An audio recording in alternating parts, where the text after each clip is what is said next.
At the White House, Donald Trump was supposed to talk about soccer and the 2026 FIFA World Cup.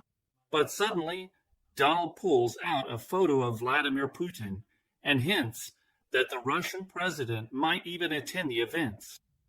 I would hope that around the world people know that the United States is excited to bring their family here to enjoy this event. America welcomes the world. Yes. And I can really, from the collaboration that we have, testify for that, absolutely. And I was just sent a picture from somebody that wants to be there very badly. He's been very respectful of me and of our country, but not so respectful of others. But I'm going to sign this for him, but I was sent one, and I thought you'd all like to see it. That's a man named Vladimir Putin, who I believe will be coming, depending on what happens. He may be coming, and he may not, depending on what happens. We have a lot of things happening over the next couple of weeks. But I thought it was a nice picture of him. Okay of me, but nice of him. So that was very nice that it was sent to me. Okay?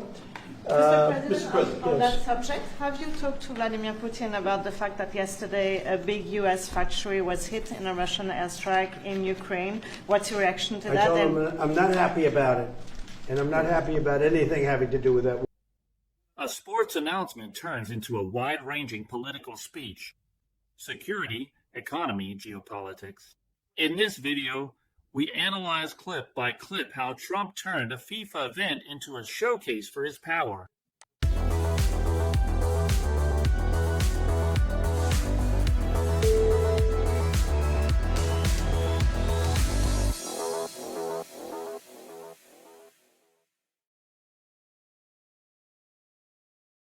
August 22nd, 2025, Donald Trump calls the press and guests to the Oval Office for an announcement that, on paper, should only be about soccer. In fact, it's the day of the official presentation of the FIFA World Cup 2026 draw, which will take place in Washington at the Kennedy Center on October 5th. Trump enthusiastically introduces the event, talking about the biggest sports tournament in the world, but his personal style comes through within the first few minutes. He cracks jokes about how the Kennedy Center might one day bear his name, makes references to America's role as a global leader, and adopts a tone that goes far beyond sports. It's the beginning of a speech that, while starting with the World Cup, will turn into a full-blown political rally. Security, the economy, geopolitics, even domestic legal affairs. But the starting point is this: the FIFA World Cup, used as a showcase to relaunch the image of the American administration. He came all the way from Italy, the beautiful country of Italy, to be with us, and he just got off the plane, and he's a hardworking guy, does a phenomenal job with FIFA. Nobody like him. I'm delighted to welcome FIFA President Gianni Infantino back to the White House for a major announcement about one of the most anticipated competitions in all of sports, the 2026, and this is a big deal, I'll tell you, I was so happy to get it, the 2026 FIFA World Cup. And it's going to be the World Cup as we know it. It's the biggest, probably the biggest event in sports, I guess, Johnny, right? Yeah. On December 5th of this year, the 2026 FIFA World Cup draw will take place at the Kennedy Center. Some people refer to it as the Trump Kennedy Center, but we're not prepared to do that quite yet, maybe in a week or so. But right here in Washington, D.C., it's a tremendous honor to bring the global event and this incredible group of people and these unbelievable athletes, the best athletes in the world, to the cultural center of our nation's capital. I just left the Kennedy Center. We're spending a lot of money wisely on making it really beautiful. It's going to be beautiful again. It's like... Up to this point, everything might seem straightforward. A president who celebrates the arrival of the World Cup in the United States and highlights the importance of the event. But even in this snippet, two revealing elements appear. The first is Trump's personalistic style. It's not enough to talk about the Kennedy Center. He immediately has to make a joke about the Trump Kennedy Center, almost as if to tie a national cultural institution to his own name. The second is the twist in the speech. From soccer, he immediately shifts to domestic politics. It's no longer just the presentation of a sports tournament, but a springboard to claim achievements and send messages to the public and the press. In other words, here sport is just the backdrop. The real content is the narrative of power. Right after talking about the World Cup, Trump changes tone. The sports presentation becomes a cue to address a central theme of his political rhetoric: security. The Oval Office is no longer just the backdrop for the FIFA announcement, but the stage from which to tell how Washington, once a dangerous city plagued by crime, was transformed into a model of public order thanks to his intervention and the presence of the National Guard. Here comes one of the most debated moments: the reference to a week without homicides, a claim that was never verified and presented as tangible proof of the immediate success of his policies. The number was down 87%, and I'm trying to figure out where was the 13% because I don't think it existed. The National Guard has been unbelievable, and they're working with the police, and they have some very good people in there. They have some people that shouldn't be police, actually, but they have some great people there. And the Washington, D.C. is a whole different place, and Johnny, I'm sure you'll be happy to hear that too, actually. This clip is emblematic of Trump's communication style. Crime statistics are presented in a sensational way. A sudden drop, even 0 homicides in a week. Numbers this clear-cut aren't confirmed by official statistics, but they work perfectly as a political slogan, or at least that's what Big Don thinks. On a psychological level, Trump never talks about realistic percentages. He speaks in absolutes, from rat hole to totally safe city in just a few days. It's a story that simplifies complexity and conveys the idea of a leader capable of changing reality with a mere act of will. Imagine if he actually put in some effort. This kind of narrative creates a sharp divide. On one side, the past is described as decay and chaos. On the other, the present is painted as order and safety. In between, the only decisive element is him, the president. It's a typical mechanism of populist communication. The accuracy of the data doesn't matter. What counts is the perception of a before and after tied to the figure of the leader. After talking about security, Trump returns to the World Cup, but this time not in sporting terms. Numbers become the focus of the speech: spectators, revenue, jobs. This is a crucial point because here the FIFA event is presented as a massive economic engine for the United States of America, capable of generating billions of dollars and hundreds of thousands of jobs. Let's take a look. FIFA is projecting 6 million loyal fans will attend the World Cup events next year, and 6 billion more are going to be watching back home, and they think the $6 billion number is going to be actually a low number. And this will drive more than $30 billion into the U.S. economy and create 185,000 American jobs in a short period of time, too. No sporting event attracts more attention, more fans, more viewers, or more revenue than the FIFA World Cup. And again, I'll just say it's the World Cup, and it's the biggest thing there is in sports, and we have it. And I got it in my first administration, and I was really somewhat devastated. It's devastated. Independent studies on previous World Cup editions show that the economic impact is real, but much more limited than what is claimed. Trump talks about $30 billion and 185,000 jobs in just a few months. These are exaggerated numbers meant more to impress the public than to reflect serious economic analysis. From a communication standpoint, though, they apparently work, or could work. Presenting the World Cup as a wealth multiplier turns a sporting event into a national economic triumph. Psychologically, it's the same logic as the crime statistics. The absolute, the record, the biggest ever, these reinforce the image of a leader capable of delivering unprecedented success with seemingly no effort. After Trump's lengthy introduction, it's time for the president of FIFA, Gianni Infantino.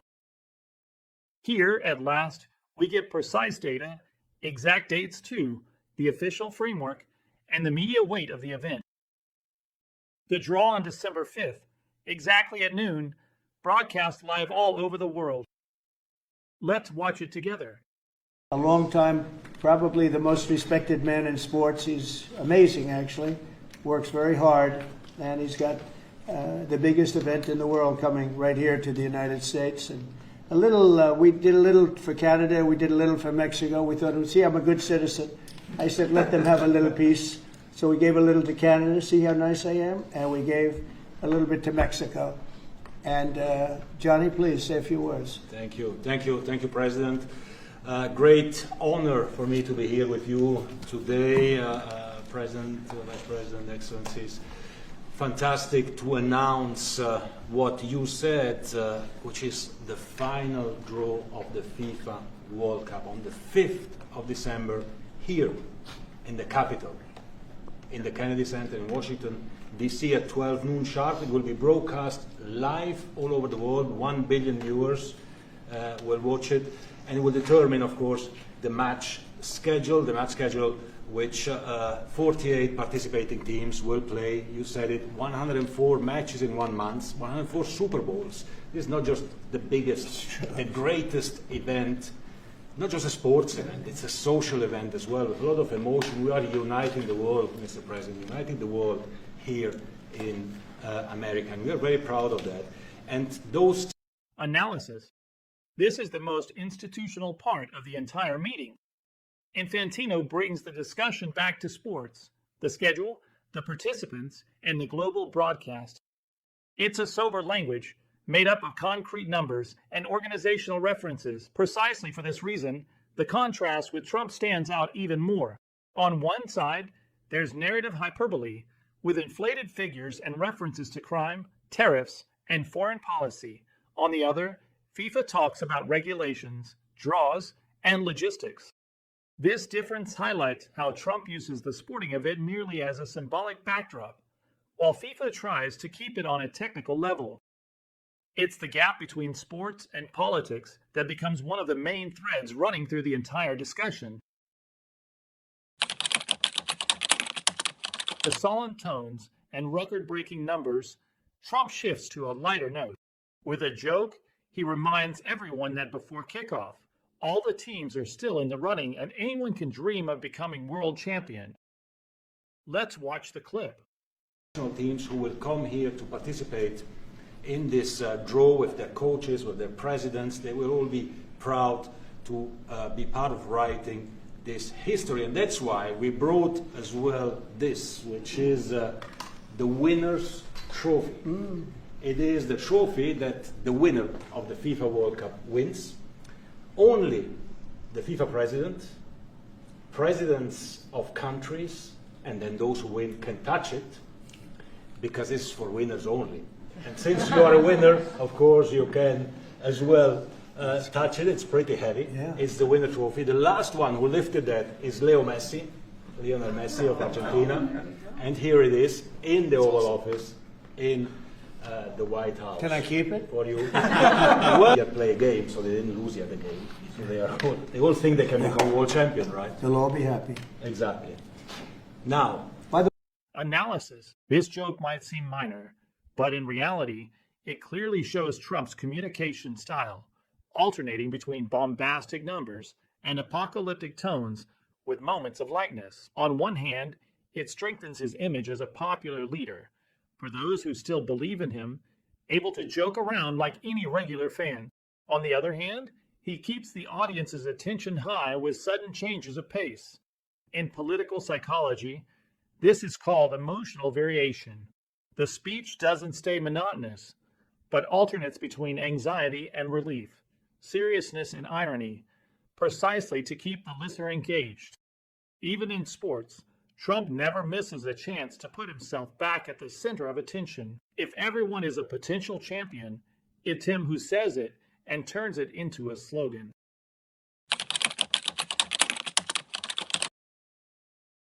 Chicago as the next target. After Washington, Trump doesn't stop. His narrative about security expands to other cities. And so he announces what the next target will be: Chicago, described as a city in crisis that needs to be fixed by federal intervention. which we're willing to do if we have to. And after we do this, we'll go to another location and we'll make it safe also. We're going to make our country very safe. We're going to make our cities very, very safe. Chicago's a mess. You have an incompetent mayor, grossly incompetent. And we'll straighten that one out probably next. That'll be our next one after this. And it won't even be tough. And the people in Chicago, Mr. Vice President, are screaming for us to come. They're wearing red hats, just like this one. But they're wearing red hats. African-American ladies, beautiful ladies, are saying, please, President Trump, come to Chicago. This move is important for two reasons. First, it shifts the conversation from Washington to a national level. It's no longer just about claiming a local success, but about proposing a model that can be replicated in other major cities, starting precisely with Chicago. Second, it confirms a centralist and highly personalistic vision. There's no mention of local institutions, reforms, or cooperation between levels of government. There's only the idea that if Trump decides to step in, the situation changes dramatically. From a psychological standpoint, it reinforces his role as a strongman, someone capable of restoring order where others have failed. From a political perspective, it's a very clear message to voters in major cities. With me, you'll have security, even if the price is reducing local autonomy. After security and public order, Trump brings up another topic close to his heart, the city's image. It's not enough to reduce crime. The Capitol's splendor must also be restored. And this is where the Kennedy Center comes into play, presented as a symbol of urban and cultural rebirth. Happen anymore. But then we're going to beautify the city too. That's where I was today at Kennedy Center. We're going to beautify the city like it has it. And we're working with Clark Construction, the biggest construction company in Chicago, and in Washington. And the head of Clark is great. He's all over the world, actually. But Washington, I would say, is their home. That's where they do the best work, the biggest work. And they've been doing a fantastic job. So you're going to have a fantastic, clean, beautiful place. It's going to be better than it ever was before. Literally better than it ever was before. The concept of beautiful isn't neutral. It's used to link security to beauty, as if public order were not just a matter of policing, but also of aesthetic decorum and international image. Basically, Washington needs to become the showcase of the administration's success. Clean, safe, elegant, wealthy.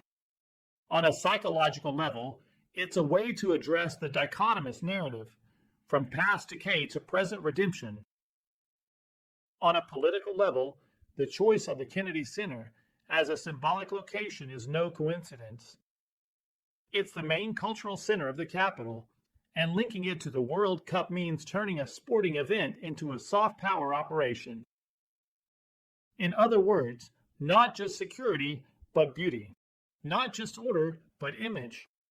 All orchestrated by Trump. And while talking about soccer, Trump finds a way to return to one of his favorite topics, the wall on the border with Mexico. He mentions a seemingly technical detail, the paint, but it's not just any detail. According to him, painting a wall black would make it harder to climb because the sun would heat it up until it became unbearable to touch. Let's watch the clip.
This part may seem grotesque, and in fact, it is, but it still reveals two key elements.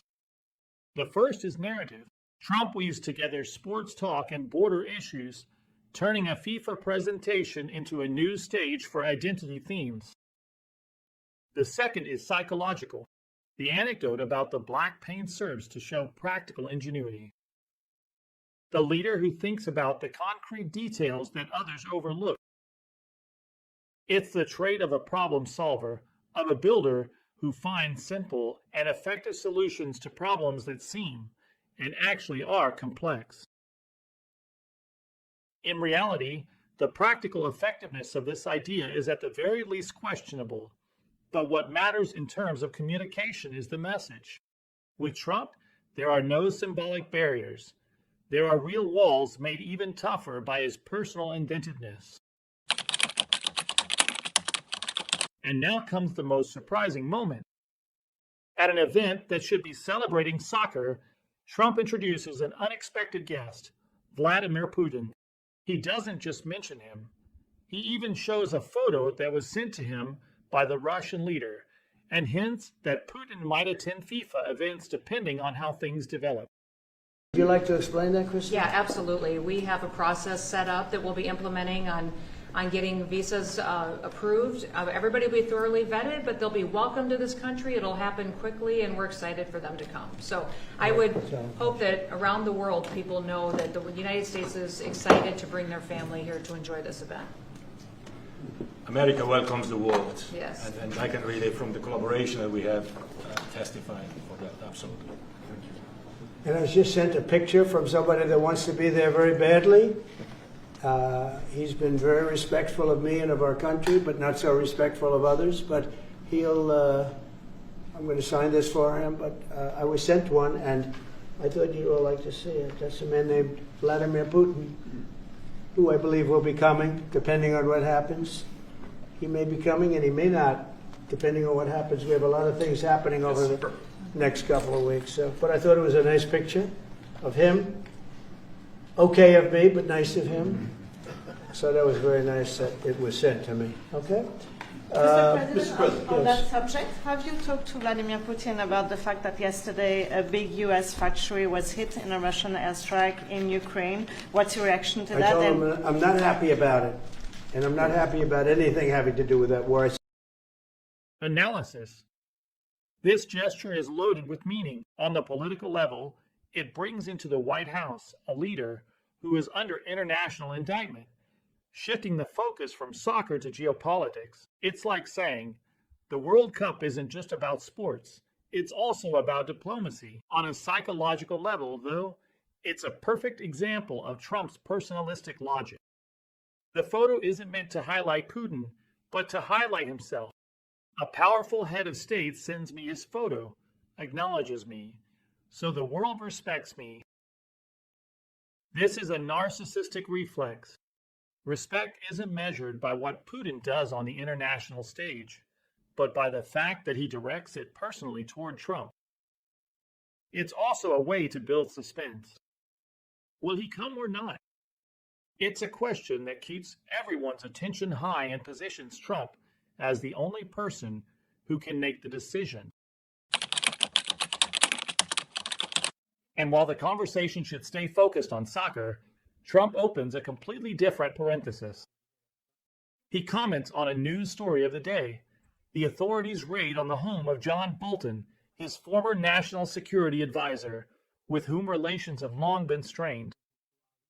Let's see how he presents it. President, I have a question about the search of Ambassador Bolton's home.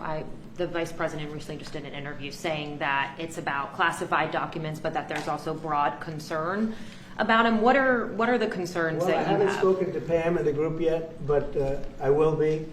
I saw that just like everybody else. I try and stay out of that stuff. I'm allowed to be, and I'm chief law enforcement officer, believe it or not. You know, I don't like to go around saying that, but I am. That's the position. But I purposely don't want to really get involved in it. I'm not a fan of John Bolton. I thought he was a sleazebag, actually. And he suffers major Trump derangement syndrome, but so do a lot of people, and they're not being affected by anything we do. I don't know anything about it. I just saw that. I'll find out about it. But if you believe the news, which I do, I guess his house was raided today. But here, too, we find a typical trait of a style, mixing completely unrelated topics, jumping from the World Cup draw to the legal fate of a former associate. The tone isn't institutional, it's personal and vindictive. Bolton is described with direct insults, a sign of resentment that Trump doesn't bother to hide in front of the cameras. On a psychological level, it's a mechanism of projection. At an event that should celebrate sports and American greatness, Trump instead vents his private tensions and grudges. On the political level, it shows how every public occasion becomes, in his hands, a stage for redefining power dynamics, rewarding loyalists and punishing opponents, especially, and above all, verbally.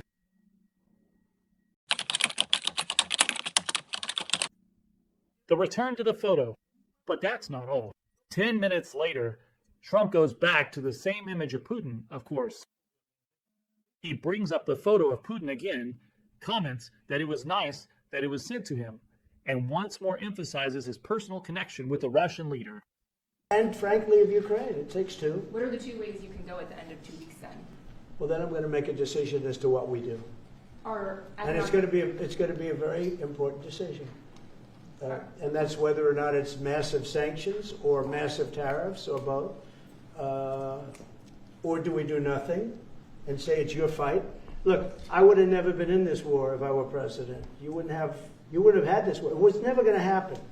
This was caused by stupid people that fought. And you know, people say, well, how do we know? Because for 4 years, it was never even a subject. And Vladimir knew. And you see his picture right here. It was nice that he sent, but Vladimir knew very strongly we wouldn't have stood for him. It wouldn't have happened. 100% wouldn't have happened, but it did happen. And now they're losing from 5 to 7 young kids. Think of it, you're a parent and your son is leaving. He's Russian or he's Ukrainian. And he's leaving and they're waving goodbye. Nice, beautiful kid. Nice crew cut, all set. He wants to be a soldier. And he goes there the first week, he has his head blown off. And he's no different than you people, me. And it doesn't matter where. I mean, I solved a problem in the Congo that was... Repeating the same reference twice is no accident. On a communicative level, repeating the photo serves to fix an image in the audience's memory. The Russian president showing respect to Trump. On a psychological level, it's a need to reinforce self-celebration. The first time, the photo is something new. The second time, it becomes confirmation. It's the mechanism of narcissistic repetition, saying the same thing twice to strengthen its symbolic value. So, while the speech should be about the World Cup, Trump once again brings it back to himself and his relationship with Putin, turning a sporting event into a stage for international politics and personal self-assertion. After touching on foreign policy, justice, and even personal matters, the conversation shifts to an unexpected area, the tech industry. A journalist asks about Intel, and Trump responds by suggesting that the American government could even take a 10% stake in the company. Let's see how. Man, he was a very nice man, and I called for his removal because I saw something by a man named Tom Cotton, a senator from Arkansas. He's a great guy, friend of mine, supporter of mine, big supporter. I'm a supporter of his too. And he wrote a pretty nasty story about the head of Intel. And I said, well, if that's right, he should resign. And he came in, he saw me, we talked for a while. I liked him a lot. I thought he was very good. I thought he was somewhat a victim, but you know, nobody's a total victim, I guess. And I said, you know what? I think the United States should be given 10% of Intel. And he said, I would consider that. I said, well, I'd like you to do that because Intel has been left behind, as you know, compared to Jensen and some of our friends, NVIDIA, some of the people, and the people in, because Intel should have never been. Intel was the biggest, most powerful chip company in the world. And then they started leaving. And they started going to foreign countries, in particular Taiwan. And if we had a president that would have said, okay, you can go to Taiwan, but we're going to put a 100% tariff or a 200 or 300 or a 500% tariff, anybody that sells into the United States has to pay. They wouldn't have left. They would have never left, and we wouldn't have. So This statement is surprising for at least two reasons. The first is substantial.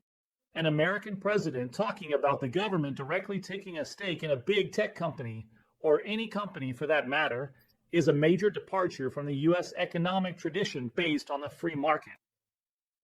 This would be an unprecedented move, almost Russian, to be clear.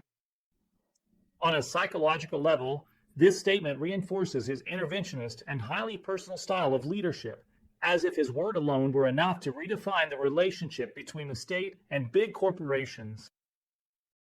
It's a perfect example of the fluidity of his speech.